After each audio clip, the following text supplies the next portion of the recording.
everyone, so I have Miss Winona here with me today, and I am going to be changing her into this plain white onesie with these loved baby pants and this super cute Kate Quinn bonnet. So the first, collection update I wanted to make in this video is that I decided to sell Bowie. As you guys know, I've been trying to kind of keep my collection a little bit smaller, and I had 3 babies for about a month. I was really thinking that I would sell Winona, but then I started to kind of pack things up for her and set some things aside, and I just couldn't do it. That's never happened to me before, where I kind of wanted to sell a doll, and then I started going through the process of doing it and just completely backed out. Usually once I make that decision, it's set.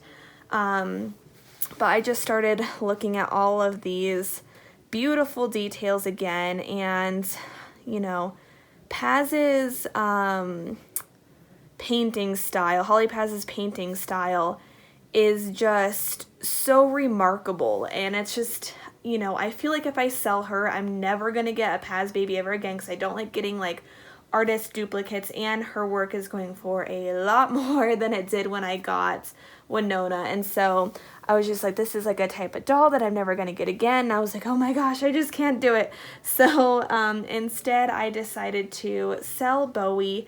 It was a really hard decision because I loved him as well. And I also kind of like having a girl and a boy in my collection at the same time. I think it adds a little bit of variety. But, I really had to do some reflecting and think what baby am I truly more bonded to? And at the end of the day, I was just way more bonded to this pretty lady right here. So he went to an awesome new home, and I hope that she really enjoys him. But today I kind of want to talk about selling in general. Because selling is the absolute worst part of this hobby. It is no fun every single time, and sometimes for different reasons than others.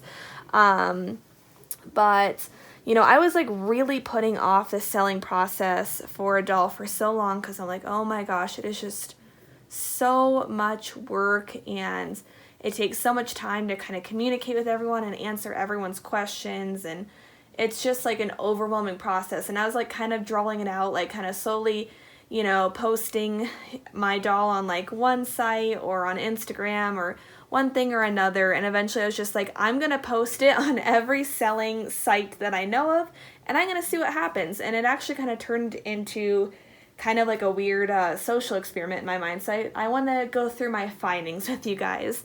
So the 3 selling websites that I use and know of and are credible in my opinion are Reborns.com, Facebook pages, Instagram, and eBay. So those are the 4 that I'm going to be going over today.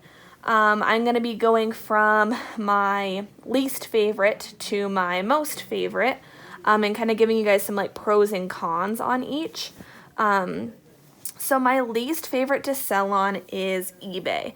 And the biggest reason for that is how much of the profit eBay takes. Oh my gosh, you guys, they take over 10%, I believe. I'll have to put it in the comments or on screen right now, but if I'm remembering correctly, they have several different fees, so it's kind of shady. And they just take an extremely large percentage. And so, when you're selling a doll that's, let's just say $1,000, that's $100 right there, or more. And so to think of that is just people have to mark up the prices on the dolls that they sell on eBay so high just for that reason. I, almost did the same thing. I was you know what, just to be fair, I put the same price for Bowie on every single site that I posted him, but I was really tempted to at least make his listing on eBay $50 higher, just because of that.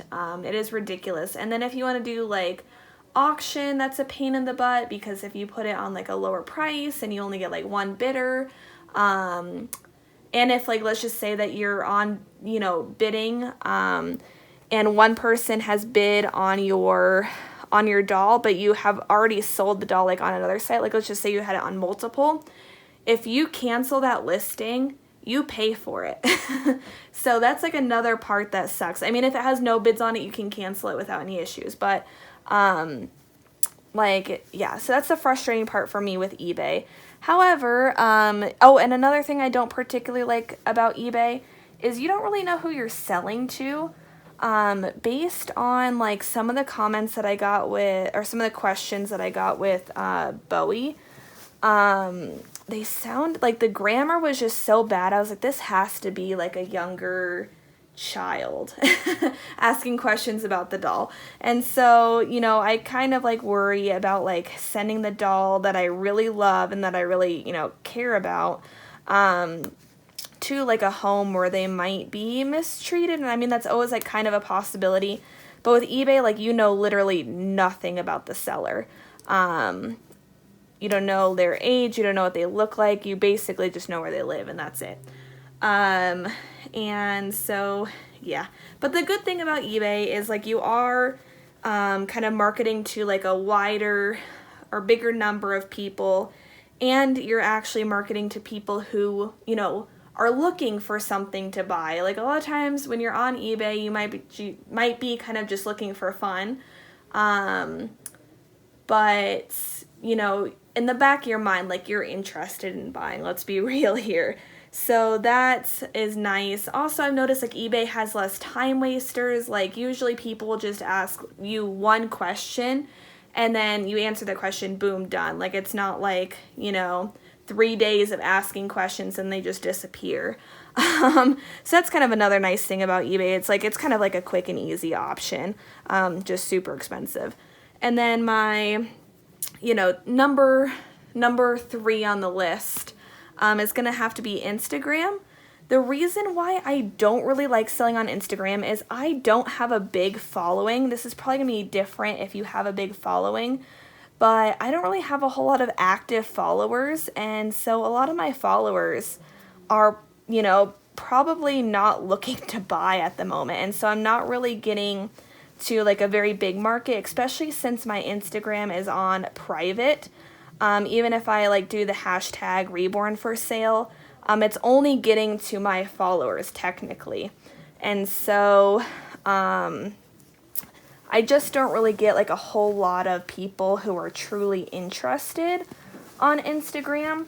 I get a lot more time wasters. I probably get the most time wasters on Instagram than anywhere else. Oh my gosh, I have had, I would say probably for sales, I would say 75% of interactions are people who are just wasting your time with questions. And I'm not just talking about like one question like, hey, who's her artist? Or, hey, does she come with a COA? Or just like something. I'm talking about like, question after question after question. Can I see a picture of this? Can I see a picture of that? Like where you're putting a lot of effort into this and you get nothing out of it. That's the kind of interaction I'm talking about. So that happens really frequently. However, what's really nice about Instagram is who's buying the doll, and a lot of the times, it's a Reborn page, and so, once you sell the doll, like, you can see them afterwards, and that's so nice. I absolutely love when I sell my doll to one of my, like, Instagram friends, and then I get to still enjoy them because I get to see them on my friend's page, and so that is really cool. But oh, and there's no fees. That's the other thing about Instagram. I mean, PayPal has its own fees, but there's no like direct fee for selling on Instagram. Number 2 on the list is Facebook pages. I kind of like Facebook pages, especially like the selling pages, because you have people who are actually looking to buy dolls, and it's a bigger market. Like, let's just say the page has like, 5,000 people on it. You know, you're getting to a lot of a bigger range than just like my active 300 Instagram followers, which is nice. And so that is a benefit. You also get to find out a little bit more about people through Facebook, and a lot of times if, you know, they post their dolls on Facebook or on the page, or a page later, you know, you get to see the doll, which is also kind of cool. And I do like getting to know people before before I just, you know, ship out the doll to make sure that they're credible and, you know, that they're gonna enjoy the doll and all of that good stuff.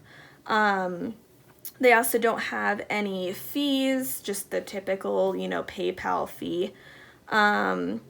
The bad thing about Facebook pages I've noticed is there's a relative amount of time wasters, not nearly as much as Instagram. I would say the percentage is significantly lower, like maybe only 25% of people are time wasters. But the one thing about Facebook is there is more scammers. I've heard quite a few horror stories about scammers on Facebook. So you just have to be a little bit more cautious on Facebook, I would say. But I've had really good experiences selling on Facebook. I think I sold Miles on Facebook. He sold very quickly. The lady that bought him was very sweet and receptive, and she really enjoyed him. So I was happy to do that. My number one favorite, which I wasn't expecting when I went through this, was actually Reborns.com. The site is awesome. I love it. So some good things about it is, you know, for you to sell your dolls on there, it's just like one lump sum for that month or for that year, depending on if you're like an artist or if you're just needing to sell a couple of your dolls. And I think it was only like $15 or $20, which really isn't that bad, especially if you're selling expensive dolls, or you're selling a lot of dolls.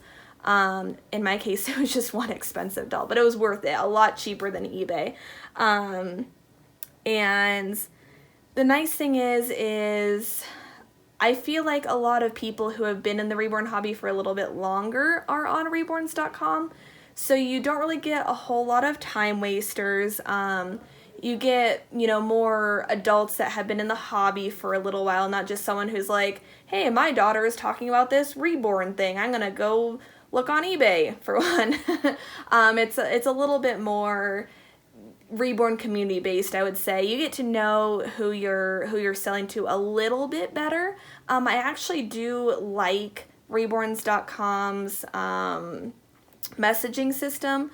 You can only send one picture at once, which is kind of annoying, but aside from that, I do like how they have it set up. It's a little bit better than eBay's, in my opinion. And you get to kind of show your doll to people who are really looking and interested in buying a doll, so you have a pretty big audience. I would say it's even bigger than Facebook. And, you know, with the sale that I got on Reborns.com, I think it's the fastest sale I've ever had for, I think, any of my dolls. It was awesome. And so that's really good. I would say like the one couple kind of mild drawbacks is, you know, that $15 fee can kind of be a lot if you're selling like a cheaper Reborn. eBay like might even be a little bit cheaper if you're selling like a Reborn that's only like $200. Because with Reborns.com it goes through PayPal, and so then you're having to do the Reborns.com plus the PayPal fees, which is one feature that I didn't really like. It was still cheaper than eBay for the price of my doll, but yeah, for a you know, lower price doll, I feel like that would actually probably end up being almost more expensive. So there's that issue. And then, you know, it's not like Instagram or Facebook where you get to really know or see the doll afterwards. I got the benefit of the person who bought my doll on Reborns.com actually messaged me through Instagram, funny enough, as well. She found me over there. So I got to talk to her a little bit on there. But typically it's like it's more of just a you know, someone purchases the doll, you send the doll. So there's that. I'm trying to think. Those are pretty, like, you know, mild things in my opinion, but those definitely are some of the drawbacks. So anyway, I feel like I rambled on for a long time about that. The bonnet looks a lot cuter than I was expecting. I really like this outfit on her. It's perfect for spring because it's like, you know, warm enough to where it looks right, but it's also like cold enough to where it looks right. Does that make sense? I think it's like a good mix, and it's like nice and green. I'm ready for the flowers and grass and trees to come back again. All the brown is kind of depressing. Anyway, I hope that you guys found this video helpful. If there's one that I didn't mention that you guys like, I would love to hear about it, or if you guys have any opinions on the ones that I mentioned, let me know. But thank you guys for watching, and I will see you guys in the next video. Bye!